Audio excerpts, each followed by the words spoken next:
I remember sitting with my grandpa in his final days. He was 92, sharp as ever, but tired. We sat in silence until he finally spoke. I wish I had laughed more. Worried less. That moment stuck with me, and it made me wonder, what do people regret most as they near the end? So today, we're diving deep into the top 10 regrets of dying people, not to dwell on sadness, but to ignite within us a fire to truly live. The first regret, and perhaps the most heartbreaking, is the feeling of not having lived authentically. So many people, as they approach the end, the first regret, and perhaps the most heartbreaking, is the feeling of not having lived authentically.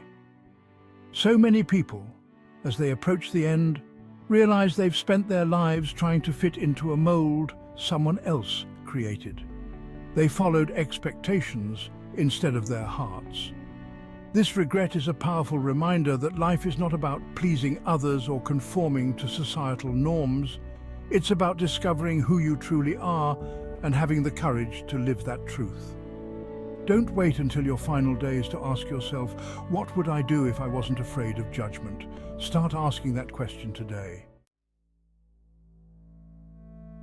This regret is a tough one because so many of us are caught in the cycle of work, work, work. We tell ourselves it's all for a better future, for our families, for security. But at what cost? Bronnie Ware shares countless stories of people on their deathbeds wishing they'd spent less time at the office and more time creating memories. It's a painful realization that no amount of success can replace the precious time lost with loved ones. What they yearn for are those simple, beautiful moments, family dinners, laughter with friends, holding the hand of a loved one. So I ask you, what are you truly working for? Is it time to reevaluate your priorities and make space for what truly matters? No one on their deathbed ever said, I wish I'd spent more time at the office. This regret is about the words left unspoken, the love unexpressed, the forgiveness never sought. So many people carry around a weight of unexpressed emotions, thinking it's better to stay silent than risk hurting others or rocking the boat.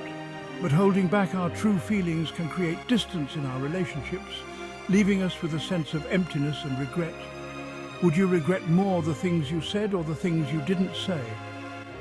Let's choose to communicate with honesty and vulnerability, allowing ourselves and others to feel truly seen and heard. Losing touch with friends.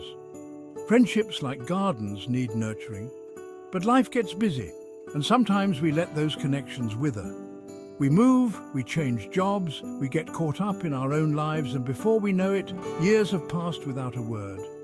Then, as we face our own mortality, we realize the irreplaceable value of those bonds. This regret reminds us to reach out to those who matter, to rekindle old flames, to prioritize connection. Let's cherish our friendships not just in word but in deed, for they are the threads that weave the tapestry of our lives. Not choosing happiness. We think happiness is something that happens to us, but the truth is, it's a choice.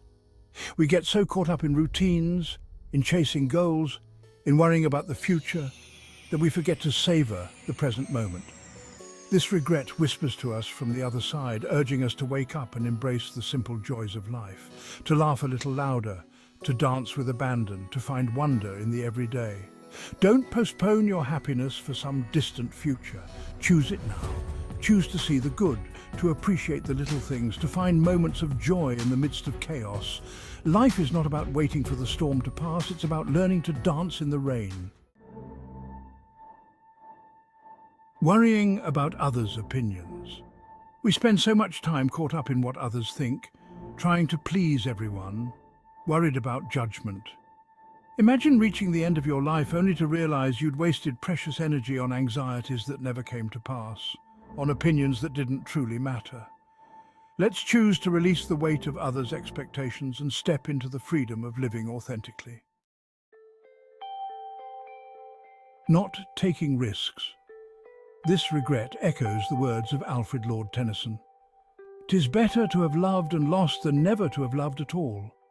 It speaks to the longing for a life less ordinary, a life filled with adventure and passion. So many people reach the end of their journey wishing they had been bolder, more courageous. They regret the chances they didn't take, the dreams they left unrealized, the love they were too afraid to pursue. Remember, the greatest risk is not taking one at all. Not spending enough time with family. In the twilight of our lives, it's the love of our families that brings us solace and peace. But we often take those relationships for granted. We get caught up in the hustle and bustle of life, forgetting to nurture the very people who matter most. This regret reminds us to prioritize family time, to create lasting memories, to express our love openly and often. For in the end, it's the love we share that truly defines our lives. Neglecting health. Our bodies are our temples, but so often we treat them like rental cars. We push them to their limits, fuel them with unhealthy choices, and neglect the importance of rest and self-care. Then, as we face our mortality, we're filled with regret for the years lost to preventable illness, for the pain we inflicted on ourselves. This regret is a powerful call to prioritize our well-being. It's about listening to our body's whispers before they turn into screams. Letting fear dictate their lives. Fear, that insidious voice that whispers doubts and holds us back from experiencing the fullness of life. It's the fear of failure, the fear of rejection, the fear of the unknown that keeps us small and safe in our comfort zones. Imagine reaching the end of your life only to realize that you'd let fear rob you of joy, of adventure, of truly living. This regret is a call to courage, for it is in the face of fear that we truly discover our strength. Outro, live a life with no regrets. These reflections are a call to action. Let's live with fewer regrets. Starting now.